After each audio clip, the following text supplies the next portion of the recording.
अस्सलाम वालेकुम। आपकी खिदमत में आपका मेज़बान मोहम्मद काशिफ हाज़िर है। जैसे कि आपको पता है कि हेल्थ के हवाले से इन्फॉर्मेशन लेके आता हूँ, तो आज भी मैं हेल्थ के हवाले से थोड़ी सी इन्फॉर्मेशन लेके आया हूँ। क्या इन्फॉर्मेशन है? वो ये इन्फॉर्मेशन है कि अगर आपका थोड़ा सा माइंड तो थोड़ा सा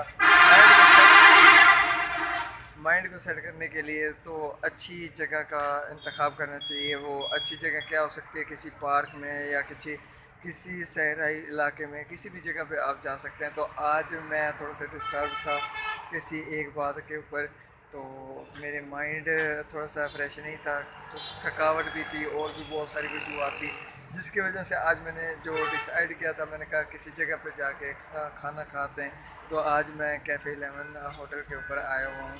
तो यहाँ पे थोड़ा सा इंटरटेनमेंट करने के लिए मैं अपने दोस्त के साथ, ये पीछे आप आल्टो गाड़ी देख रहे होंगे जो कुछ ही दिन पहले हमने ली थी, तो इसी के ऊपर हम आए हैं यहाँ पे खाना खाने के लिए। ठीक है, तो आप भी अच्छी जगह का इंतखाब क्या करें। आज थोड़ा सा मन कर रहा था कि फ़ास्ट फूड खाने का, तो आइए चलते हैं खाते हैं फ़ास्ट फूड।